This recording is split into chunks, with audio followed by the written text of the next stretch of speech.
Ladies and gentlemen, welcome to another fantastic episode of The Left Wing. I am TJ Whitehead, powers taken not given, joined as always by John Cooper Paz of Counterpoint Politics. How are you doing today, my friend?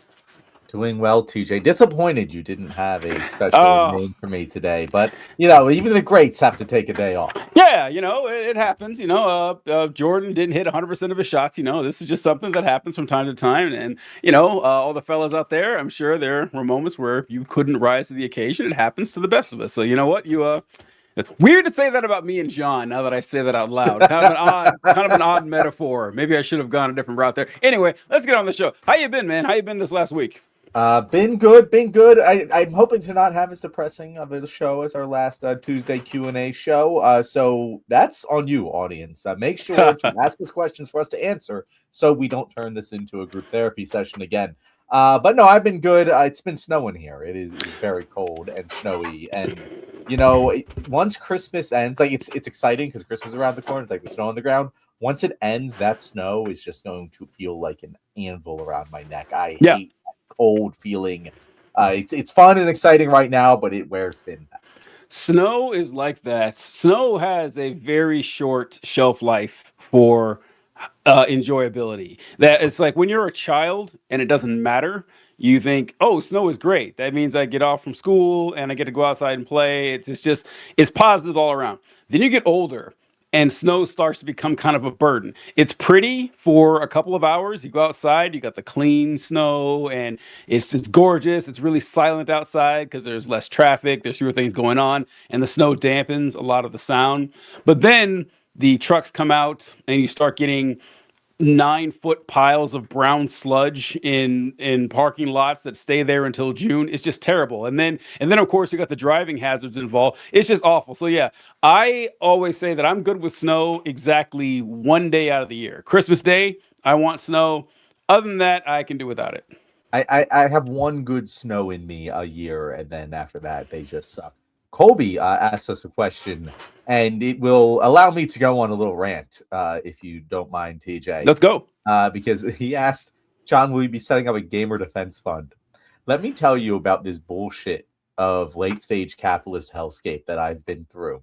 Not that it's that big a deal. It's just it's the principle. Sounds like it's going to be a big deal, John. I'm on my computer. I'm playing Street Fighter on my computer, and I use the same controller for my computer and my PlayStation. And I'm playing it, and I hear the fucking PlayStation. I'm like, that's weird. Must have accidentally bumped something. I don't know. And then I keep playing, and I get a note. I get an email from my credit card. You've been charged $85 on PlayStation Network, TJ.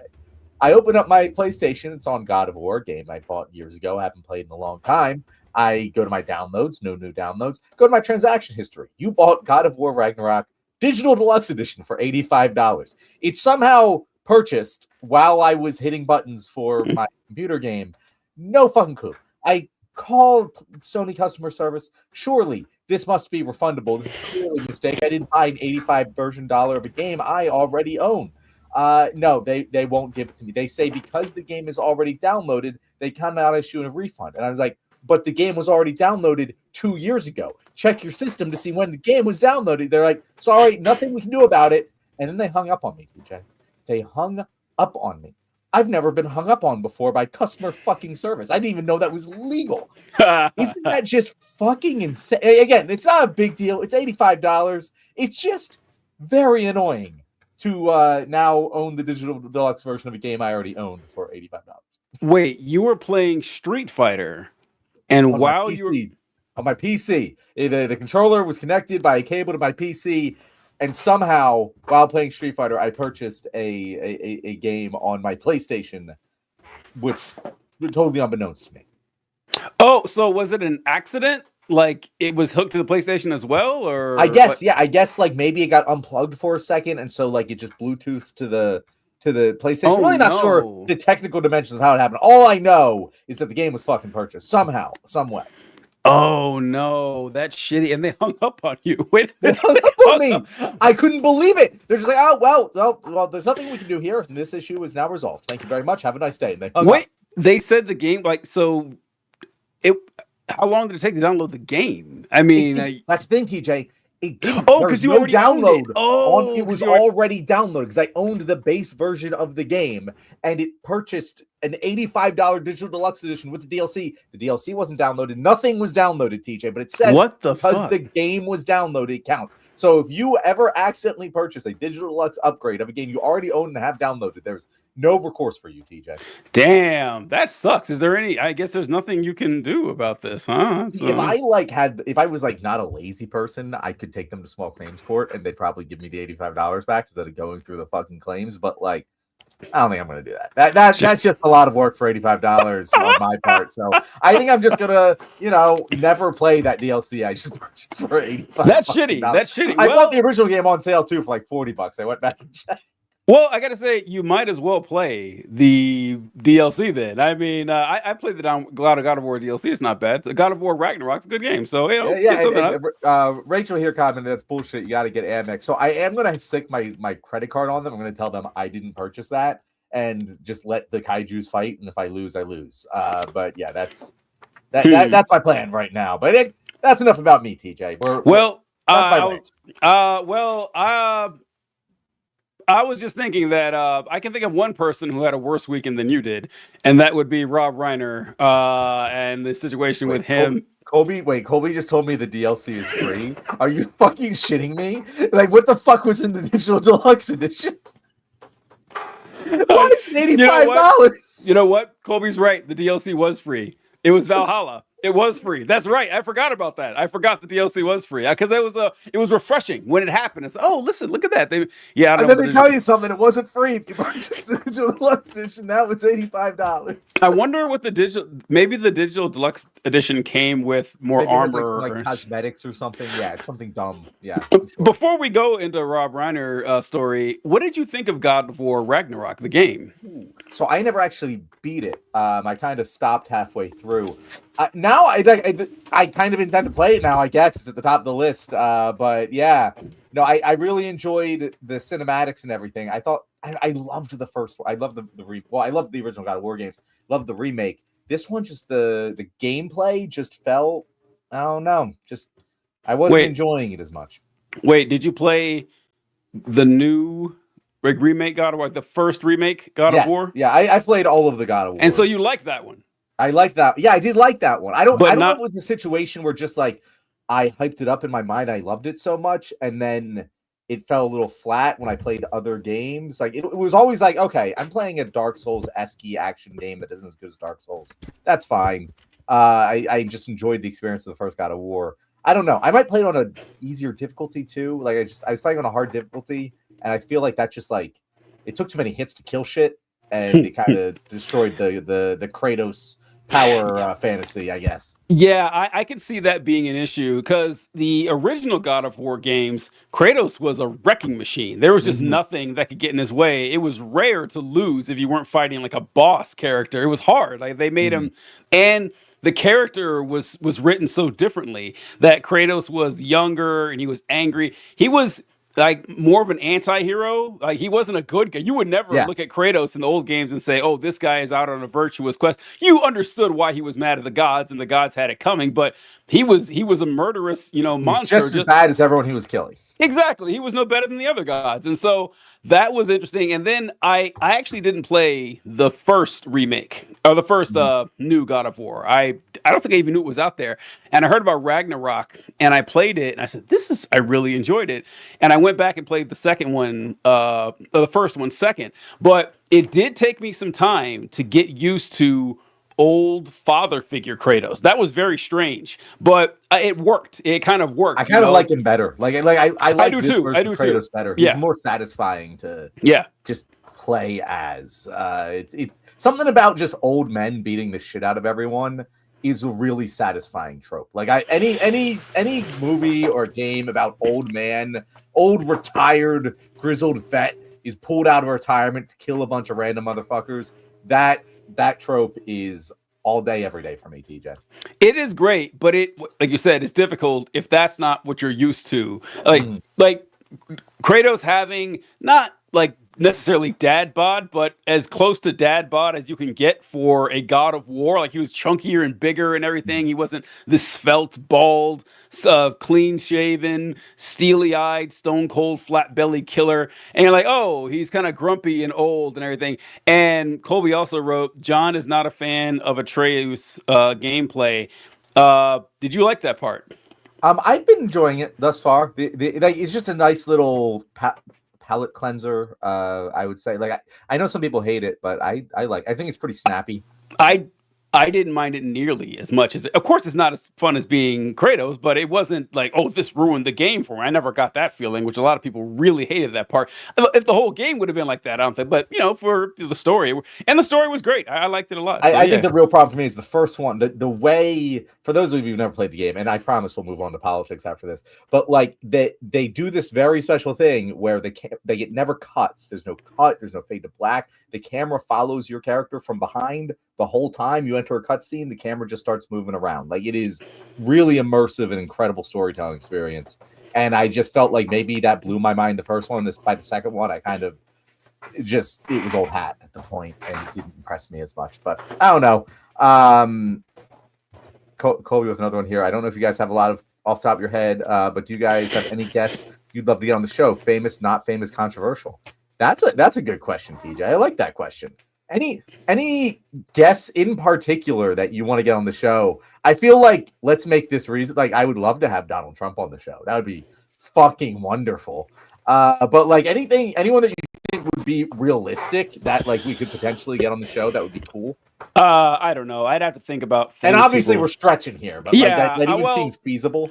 Well, honestly, the ones that I'd want to have on the most are probably people we've already talked to, because I want to make sure the show flows well. And so many times we've had people on here, people with massive followings, people with like important positions and stuff, and we've gone into shows thinking this show is going to be a killer. This guest is going to be awesome, and it sucked. And we always tell the guests they did a great job. We always said it was fun, but it isn't. And so, like, the people on top of my list are people who I know can come in and just clean up, and the show will be great. I don't know. We had Leah on the show, I feel like, in 2 years or something, and she's way high up on the list of people that I want back on the show. Corey Bradford is amazing having on the show. Oh, yeah. Who else was really? I don't know. The list is very long, but famous people, I don't know. I'd have to think about that because I'm not sure I'd enjoy it that much. I want that Brian Said guy. I want him back on the show. Brian Said, that's right, from the early days of the Left Wing.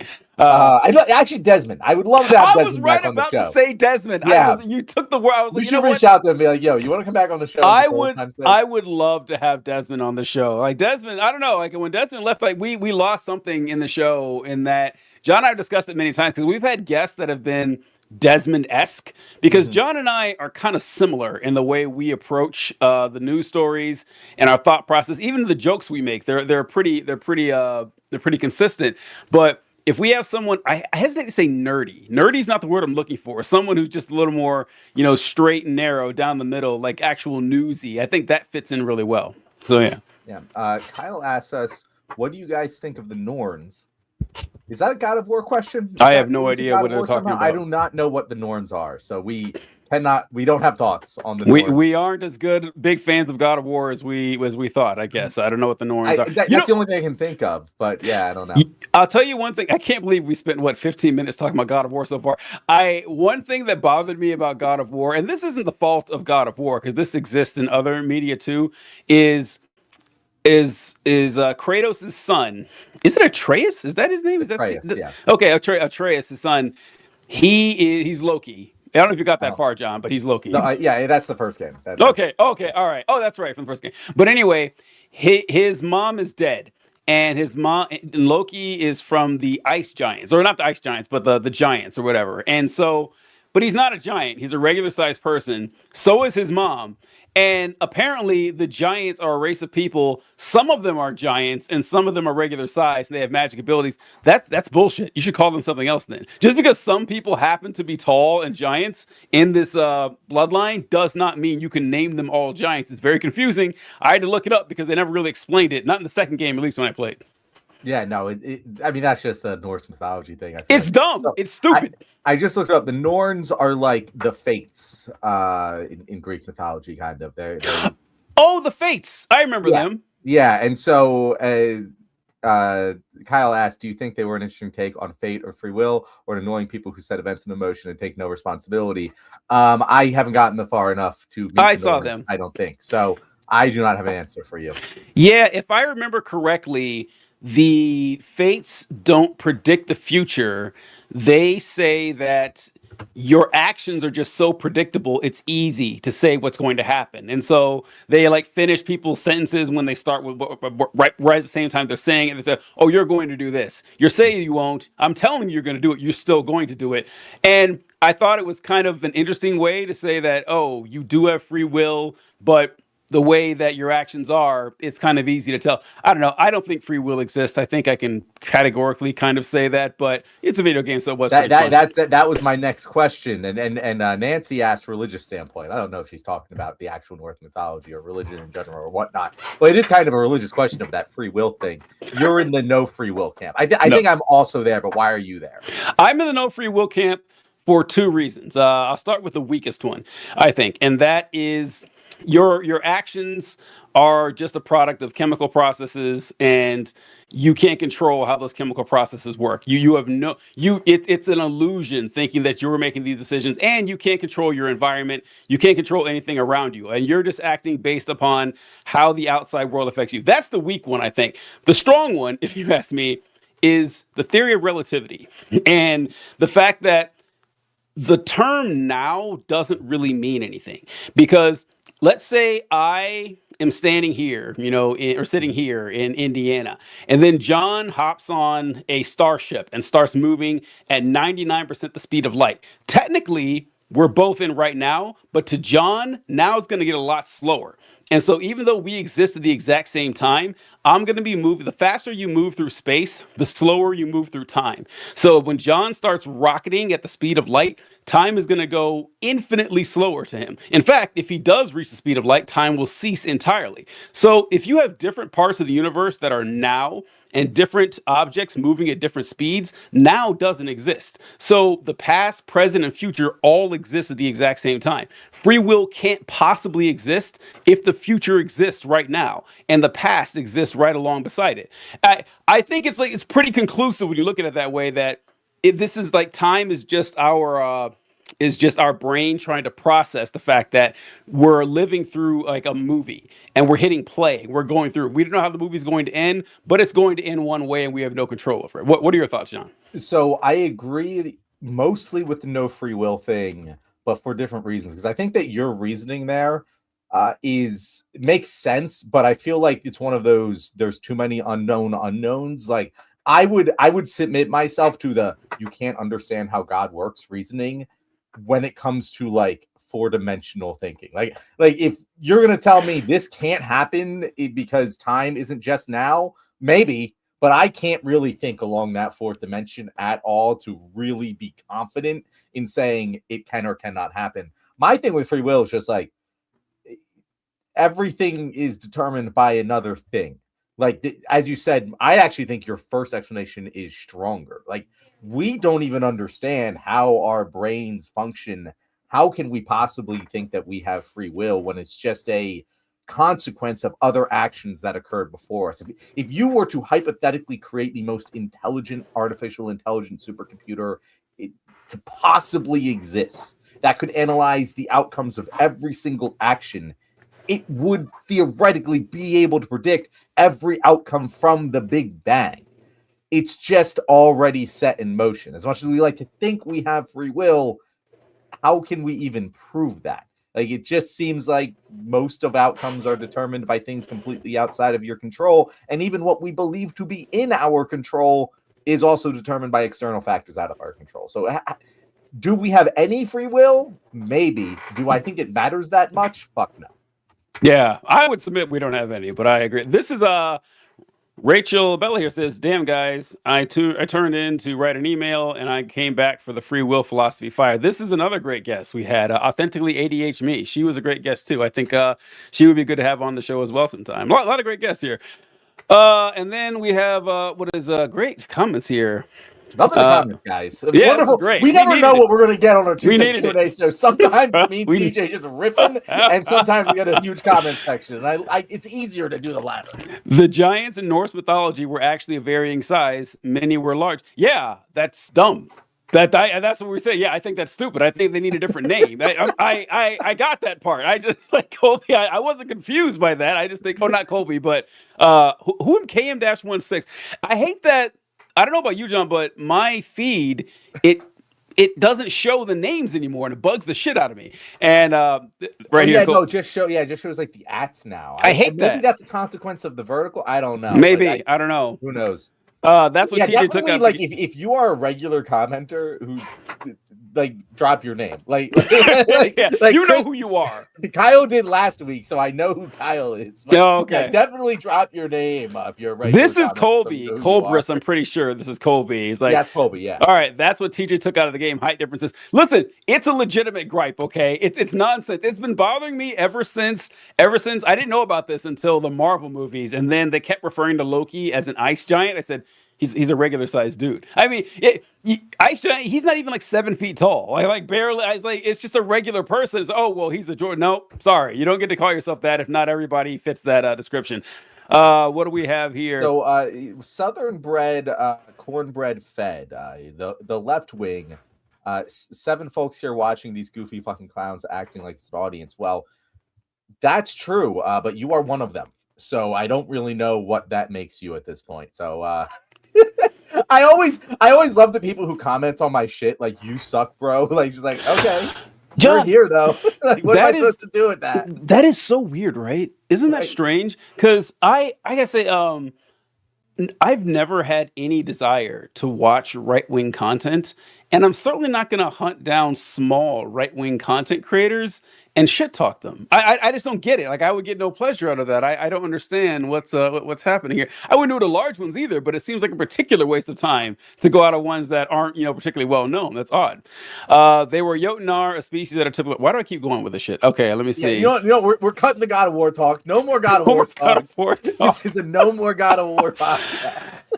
Someone wrote something about free will I was looking for. I can't find it. Rachel, was it Rachel's? Because she said, I feel like the argument that we don't have free will is so compelling, but it also ironically gives me a massive anxiety as a teacher because now I don't have free will myself, but I'm influencing the experience of the newer humans. So that's the funny thing.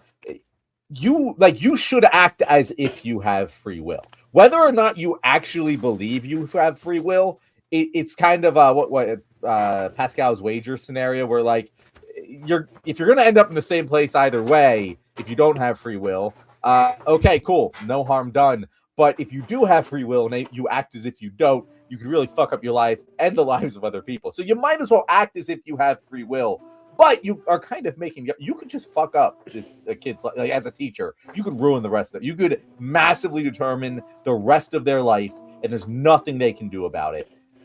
How free is their will really? How much of my will is my own will, or just a reflection of all of the individuals who raised me, who are in then turn a reflection of all of the individuals who raised them?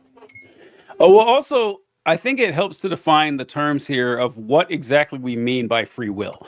Because I don't know if everyone has the same definition of this. I recall hearing some person say that, we don't have free will because do you want to fly? You can't fly, can you? I said, okay, well, that's not what I think of when I think free will. I don't have the ability of self-powered flight, but I don't think that's a limitation on my free will. That's just, a consequence of being a person. So does free will mean you're inhibited from doing anything? Or does free will mean were you capable of making a different choice than the one you made? Which is an impossible question to answer. Yeah. I think that you have to kind of work your way to it. But you're right. I think that I don't believe we have free will, but we have no choice but to act as if we do. I can't set up a court system and say, well, no one gets punished because it wasn't their choice. They don't have free will. I can't do that. That's not a decision that makes any sense to me. My free will limits me from doing something like that. That's not an option at all. So it is an interesting topic, but it is one of those questions that's kind of a waste of time. Like you said, John, it's a question that exists to be had. It's an argument that exists to be had that doesn't exist to be solved. Kind of like, who is the greatest basketball player of all time? kind of a ridiculous question. There's no definitive answer to it, but it is fun to talk about. TJ, we're sitting here on a YouTube live stream to our audience talking about fucking God of War. Like, who are we to say what is a waste of time and what is not? There's no answer coming. There's no one that's going to win this. It is just fun to have. Hugh Jazz, I recognize you because of your avatar. I recognize that for your so the Simpsons character or whatever. But what else we got here? Who do we see? Colby asked a good question here. Does free will make old people spontaneously die because of Trump derangement syndrome? Well, I don't know about that. What is I don't know what that means. Okay, because he said this is from Kyle. Free will has minimum alternative possibility. You have a choice between coffee and tea. The probabilities for each is between 1 and 0, not exactly 0 or 1. 0 is less than the choice is less than 1. Kyle, that's going to be this. We can't do this over YouTube comment section. This is too complicated to convey over a YouTube comment section. Well, we're also hosting the show, but send us the whole argument, Kyle, on our Gmail at the leftwing@gmail.com, or the leftwing pod is the leftwing pod. I should really write this down somewhere. It's right next to my computer, so I say it. Right. Well, send it to both the leftwing pod and the leftwing@gmail.com, and you will get us, Kyle. Well, the no-brainer has good news for both of us. You're gonna love knowing this. Jesus loves you. Jesus loves you so much. An accent? What? Oh no, that's just a mark on my computer. It looked like it's like a little fleck on my computer. No, yeah. Jesus loves you so much, he died for your sins. Does he love me enough to appear in front of me and prove his existence? That's all I need. I don't need him to suffer with a crucifixion, a cat of nine tails, taking on the sins of humanity, giving up the ghost. I don't need any of that. Just show up. If he showed up right behind me, that'd be great. That'd be amazing right now. I would love. He doesn't love me enough to prove he's real, and so I don't know. The rest kind of matters to me, my friend. Yeah. So like Jesus would die for my sins, sure, but would he blow every gorilla for my sins? I don't know. That is a question to be answered. Well, he is God, right? I mean, he can do anything. There's nothing stopping him from doing that other than his own free will. God would have free will, I guess, in this scenario. See. Rachel highly recommends David Eagleman's book Incognito for people who want to explore free will from a neuroscience perspective. Well, Rachel, I have bad news that you already know. You know me well enough.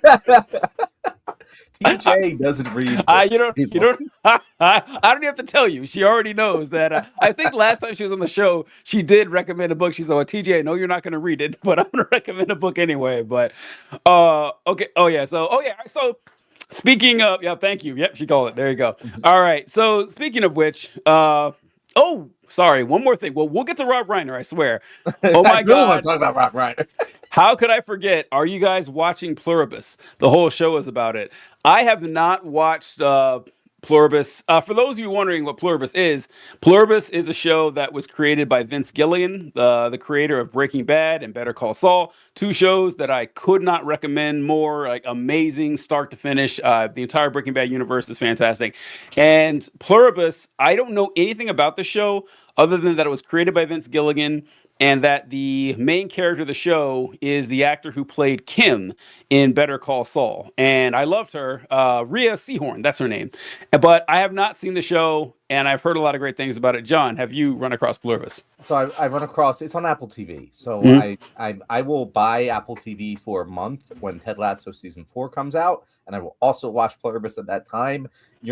Apple TV, you're getting 1 month of my year. That's it. You're not getting more than that. You don't have enough good content for me to pay for your subscription constantly. It's the problem with their entire business model is they're just going for like the high profile big hits, but that doesn't work for a year-round streaming service because once I'm done your show that I'm hooked on, there's not anything else there for me to watch. So I'm just not going to buy it. Like that's the problem, PJ. I would love to watch Pluribus. If Pluribus was on any other platform, I would have watched it all already. But Apple TV, what am I going to do? I don't know. That's kind of the problem with streaming services in general, honestly. I think that every streaming service I have for 2 or 3 shows and or things that I might. Amazon Prime is very good, although it's not because you got to buy stuff sometimes. Still, It's I the mean, it's ads not even. now. Yeah, It's the fucking ads now. But it comes for free with my Prime subscription. So it's actually you're right. I'm gonna have it until it stops being free with my Prime subscription. At which point, it will become an Apple TV. Where when Has-Been Hotel new season comes out, I'll buy that month. When The Boys comes out, I'll buy that month. Other than that, I don't need it. Yeah.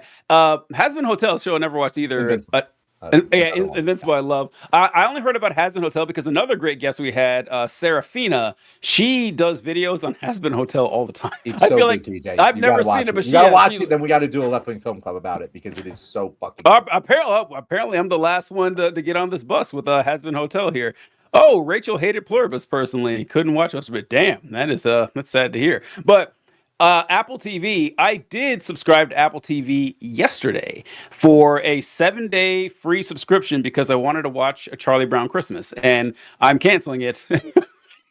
Very soon. You might as well watch Pluribus while you got it. Like you love Vince Gilligan.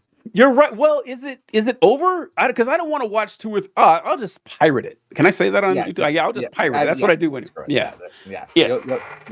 He means he'll watch it with a pirate hat on. That's what he meant by pirated YouTube set. I got this external hard drive here. Gotten a lot of good use out of it. Watching a lot of great shows. Okay, great shows, great entertainment, great movie. I watched Birth of a Nation this weekend to prepare. Okay. No joke, though. John and I, we talked about this, TJ, right? Set a deadline. Set a deadline for when we're going to do Birth of a Nation. And here's the problem. By then, if we don't set a deadline, I'm never going to watch it. Okay. This is a bad time. End of the year. How about January 15th, 1 month from now? That's what 15th, I'm putting it on my calendar. Okay. And I don't know if that's Monday. We will do Birth of a Nation. Listen, huge ass, a real fan, bringing up that I didn't know we talked about it that live, but Birth of a Nation, I watched it in its entirety for the first time last month, maybe the month before. October. It was right after your wedding. Heather and I watched it, half of it on the plane on the way back, and it's like 3.5 hours long. It is a very long film, but it's good. It's good. I hate to say it, but like the directors were horrible people. The entire thing is a lost cause, Southern racist diatribe and polemic against black people in general. But the story is well told and the cinematography looks great for 1960. I would love to talk about it with John. And you can see how a lot of films and a lot of politics and a lot of media and culture were influenced by this movie. I'd love for you to watch it sometime. I cannot wait to talk to my black friend about Birth of a Nation. Oh, it's going to be great. Oh, I should get another cinematography is. We should get another black host on here and pull up. We definitely should for that episode, just to watch me squirm the whole time. So here's a good question. Lord Alcatraz, did you vote for Kamala? TJ, did you vote for Kamala? Yes, of course, absolutely. Do you condemn Hamas? Do I condemn Hamas? No. yes, we did vote for Kamala. Our position on Kamala is fuck her, but okay. You know what? This reminds me kind of another thing I've been seeing a lot with. So the Texas redistricting plan has gone through. It was rejected by the courts. The Supreme Court reversed it, and now they're good to go. And this has wiped Jasmine Crockett's seat out of existence. So Jasmine Crockett says that she's going to run for Senate now in Texas. And I've seen a few videos of people saying that I don't even know if they're Texans or not, honestly. Now I think about it, it's that, don't vote for Jasmine Crockett because she supports Israel and everything like that. And unless there's a candidate running like against Crockett with a decent chance of winning with who is not a Zionist, I don't understand that process here. I just don't get it. It reminds me a lot of the anti-Kamala folks is that, well, we can't support. Okay, what's your plan B? Your plan A sounds great. Like your plan A sounds fantastic. I support the morality of it. But your plan B, the only other plan seems to be a lot worse. Like unless you can show me something that will result in a better result than the Democrat winning, who's a Zionist, I don't know why we should support it. Anyone who is like my size following or larger who will say something like that, like, no, don't vote for Jasmine Crockett in the Texas Senate because of her stance on Israel, I don't take you seriously. I don't. Like, if you're like some like random person online, I believe that you actually in your heart of hearts believe that. If you like, otherwise, I believe you're part of some campaign, and I'm not even saying like some APAC fund of bullshit. I'm saying like there are many false flag operations and influence things that you can get a part of once you get to a certain size that like will just coordinate these messaging, and you'll take it and you'll run with it. But I don't believe you actually believe that. I don't believe that anyone who is sitting down thinking real long and hard about it and going, you know what, I'd rather not vote for Jasmine Crockett in this fucking Texas Senate seat and let a Republican win because she supports. Get the fuck out of here. I fucking hate Israel as much as the next guy. If I had the choice between Jasmine Crockett in the fucking Texas Senate and literally any Republican, I'm going for Jasmine fucking Crockett, and it's dumb to believe otherwise. KM-6 brought up a decent point. It's a primary. There are people you can vote for. Yeah. Who? I'm not being an asshole here. I'm not. Like if you have someone say, hey, this is a person running that is very anti-Israel in the Democratic primary, and they have a chance of winning. You tell me someone who has 9 votes, or whatever. All right, maybe that's a moral stance to do, but I'd love to hear it, because if it's just like, don't support this person because of this terrible policy, listen, I understand where you're coming from. Morally, I think you're, well, at least on the right path. I don't know about correct, but yeah, you got to show me something that's an actual plan. That's all I'm going to say. And I've heard this James Tellerico is the other big name. Again, I'm not going to invest myself in Texas state Democratic primary politics until like we get closer to it. But I've heard this name before. I've also heard other people, like, isn't he pro? I don't fucking know. Again, it doesn't matter. The point here is the people who instantly went out against instantly. What are you doing here, guys? Yeah. It just screams something's up here, because that doesn't make any fucking sense. Like, how can you again, like if you're going to be anti-Israel, fine. Jasmine Crockett isn't anywhere close to like the Democratic spokesperson for Israel, like not even fucking close. So what are we doing here with the instant attacks? It just smells fishy to me. That's all I'm saying. And KM-1-6, I think Tallarico, he is not a solid said a lot about Israel. I don't know if he's better. I would need to read more. I'm also not a Texan. That is that's where I come from. I'm not a Texan. And these people a lot of them aren't Texans either. I know, this person's in California, this person's in New York, this person's, what they do on top of this Texas thing, or why are you so, I don't know. It's just, it is kind of strange to me. Colby says Beto at work, October surprise. Let's keep our options open. He can do it one of these days, TJ. He can do it. I believe in him. Beto O'Rourke, man, there's a name I haven't heard in a long, long time. Robert Francis O'Rourke. Oh God, yeah. So sorry, but never understood why he was a thing. I never did either. Charisma of a fucking watermelon. Like, I don't even understand why he was a thing. His charisma was okay, I guess. I don't think it was that bad. It was just that he never seemed to be like, oh, this guy's the future right here. Like, he was always standing on a table. I remember that was kind of his thing. He was always standing on a table in his events and stuff. And he got waxed in both the races he ran in. And say, oh, this guy's just kind of a loser. I don't know if he has what it takes, but he was one of this guy's the future of the Democratic Party. Like, all right, if you say so. If you say so, bro. Okay, right. So Rob Reiner, TJ. Rob Reiner. I first heard that Rob Reiner had died. I was scrolling through Twitter the day after it happened. I can't remember what day it happened, but I ran across a tweet from Jim Norton, and Jim Norton said that, hey, you can be, it's all right to be sad about Rob Reiner's death without saying that you disagree with his politics. No one gives a shit. That's how Rob Reiner died. What happened? And then, boy, was I shocked to find out how he died. I was not ready for that. I thought he was an older guy, heart attack, who knows? I didn't know. I've been keeping up with the Rob Reiner health, but wow. Stabbed to death or throat slit by his own son. And there were pictures. He did a movie with his son, and you see them talking together and everything. I said, what the fuck happened? So kind of wild, kind of insane. And then I saw all the conservatives tweeting out stuff saying, oh, well, you're not going to see any right-wingers stating that, saying horrible things about Rob Reiner. You'll never see that. First off, yes, you did. Yes, you guys know you fucking did. But here's the difference between the Kirk murder and the Rob Reiner murder, is that when Charlie Kirk was killed, you had fucking nobodies like me making jokes about it and clowning on him and saying, that this guy, the world is better off without him. That's what with politicians, you didn't hear any of this. You didn't hear anyone in power. That's how the reaction on the left was. On the right, people clowning about it, just the president of the United States. That's it. Like that's the primary difference here, is that the people with power who actually exude the worst part of humanity and comes up, it's all from the right, or generally from the right. Am I right, John? Yeah, no, and that's the really funny part. Like they said that, they were saying that before Trump. Like, I could not believe I was seeing, before Trump said anything about it, I could not believe I saw Republicans going, "Oh, the right would never say anything bad about this." It was like, you're aware of the shoe that's about to drop, right? Like, we all they have to know. To go insane on this, and get a fucking erection over Rob Reiner's death, and you're just like really putting yourself out there, and they don't give a shit. Like, I know they don't give a shit. That's odd for that they instantly went to that.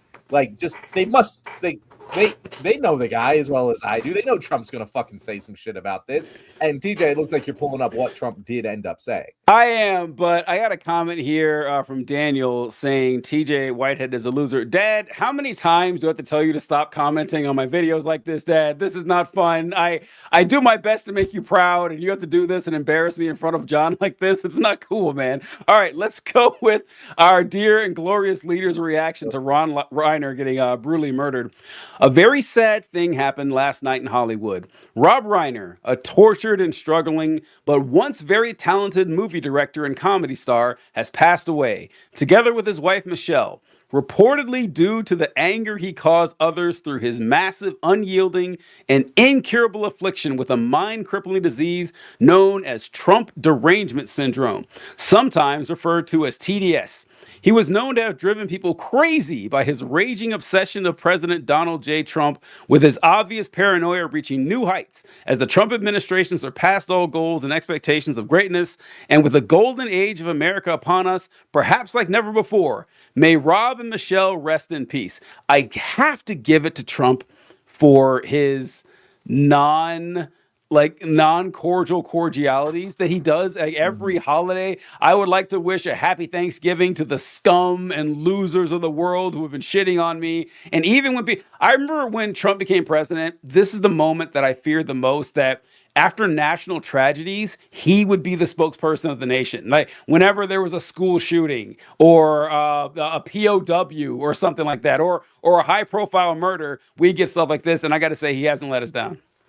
It's not just that he hasn't let us down. He's gotten better at it. Like that was a hilarious post. And again, utterly despicable. But I feel like we're past that. The people who are honestly like more confusing to me are the people who are like, especially the Republicans who are like, I don't know, Trump shouldn't have said that about Rob Reiner. And I'm like, what?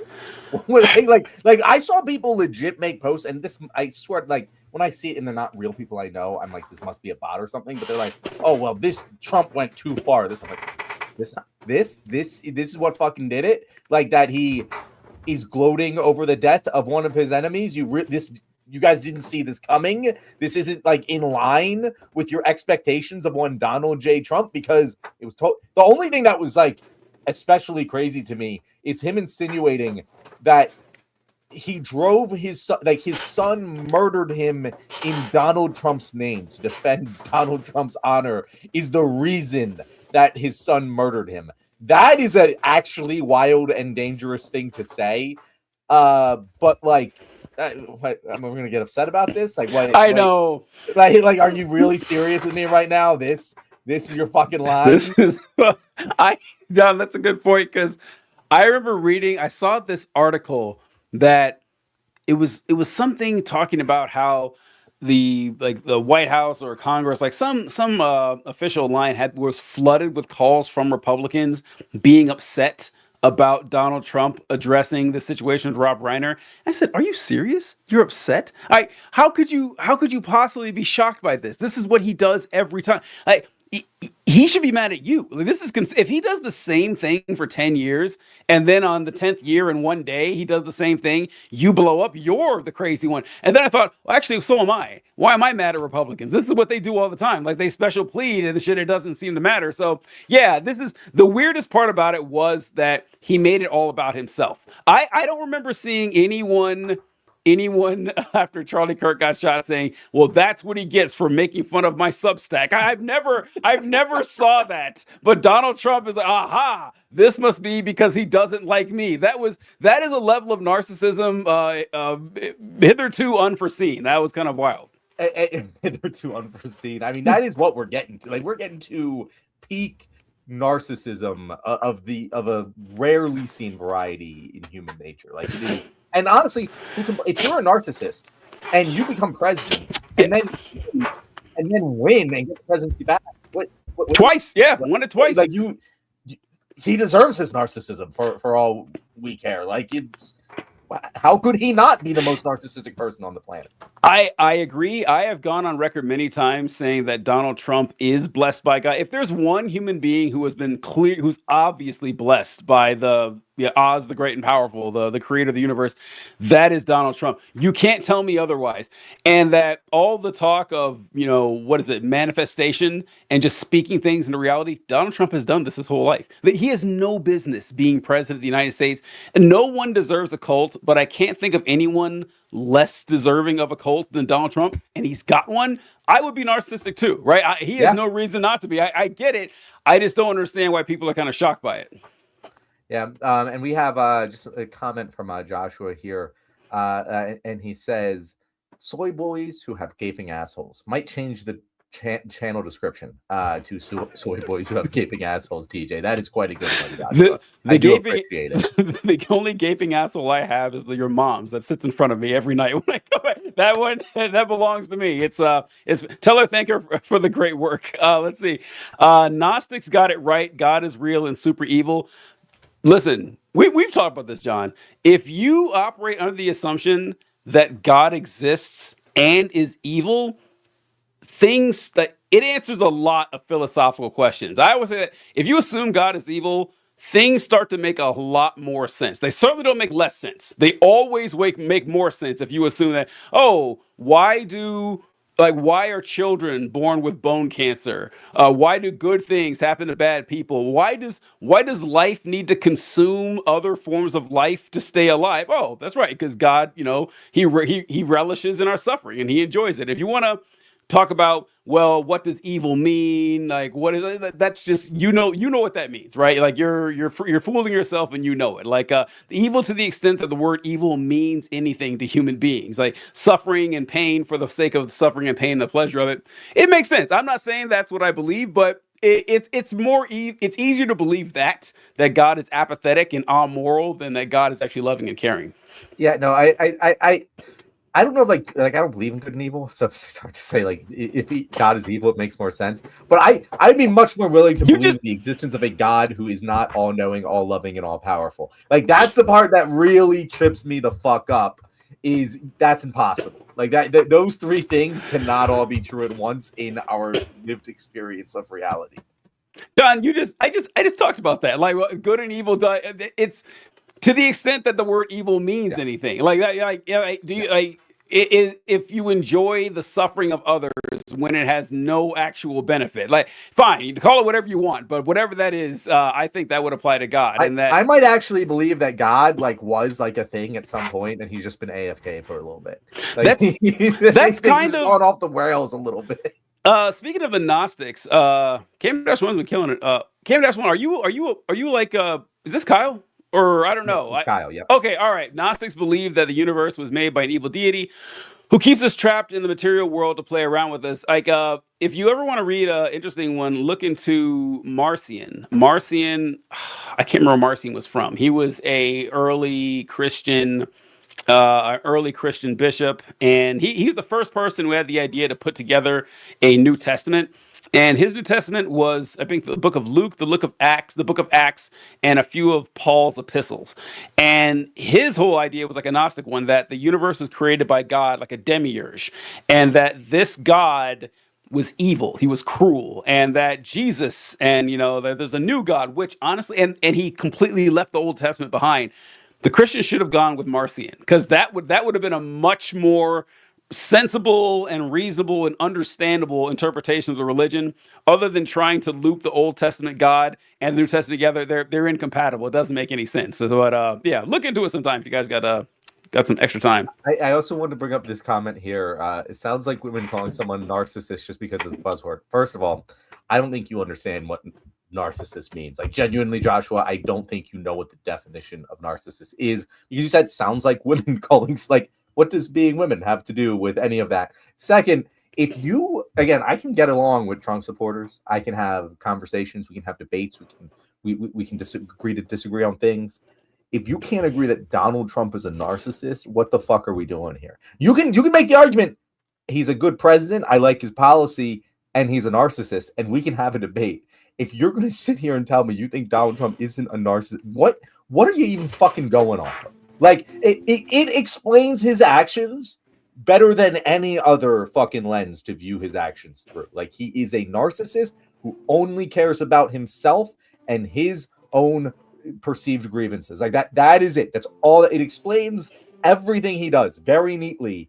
I cannot imagine living a life where you actually think he isn't a narcissist.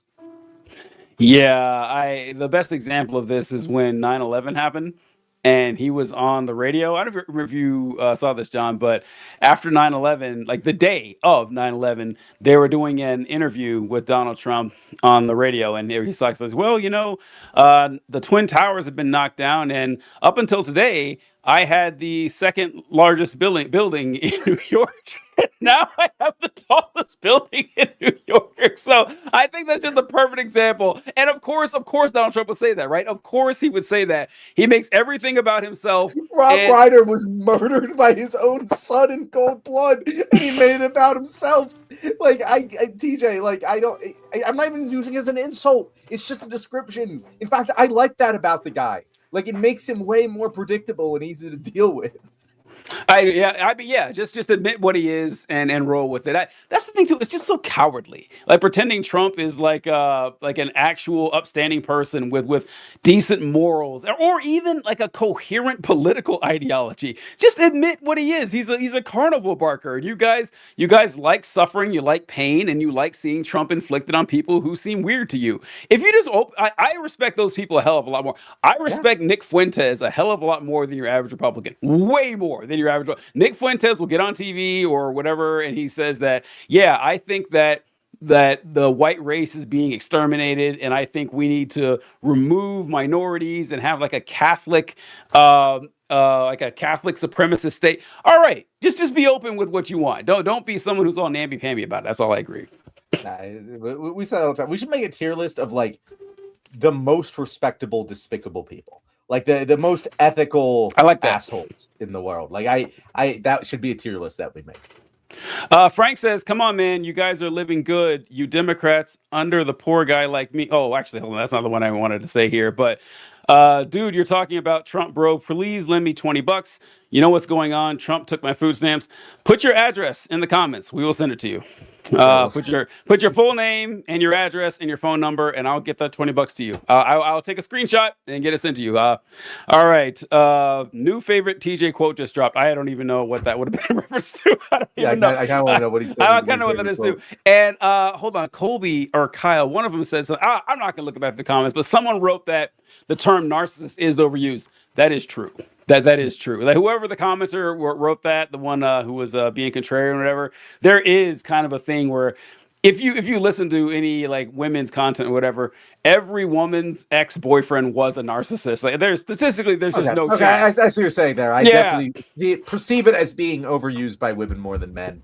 I would agree with that. Especially when it comes to their partners. I listen to a lot of red pill content is great. Red pill content is toxic and it's evil, whatever. But it's fun to listen to. Like I listen to it, it's like, oh man, that's captivating. It is captivating. But cannot hate it too much because it is great entertainment. Yes.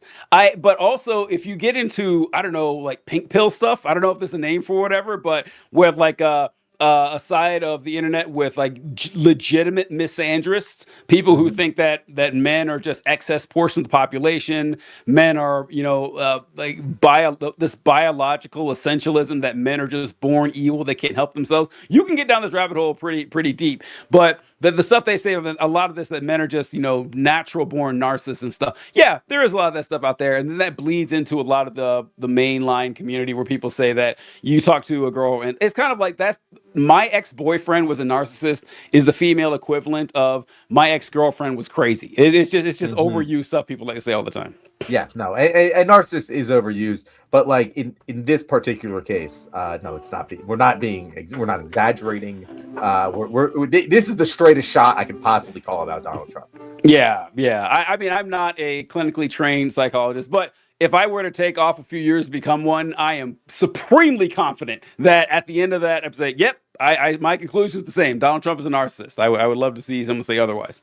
Yeah, no, and I believe that's how Zohan just fucking walked all over him. It's just he played to his ego, and just it worked so fucking well. It's like Trump. What gets me the most is that he doesn't really have any ideology, and so you can do that to him. It's kind of disturbing how well that works, and that people put a lot of effort, a lot of time, risk their lives, their fame, their reputation, their fortune to try to accomplish something, and Trump does none of that, and just got millions of people on board with it. I don't know if we'll ever see anything like it again. I really don't. Like all the people who I think most of the Republicans don't have the riz that Trump has, they couldn't possibly rise to the heights that he has. The ones who do, like we talked about before, like, Tucker Carlson or something. Tucker Carlson does, I don't know how much he believes in, but he at least can put forward like a coherent ideology and explanation of his fascist utopia that he wants. Trump couldn't do that. Trump could never do it to save his life, and it somehow worked.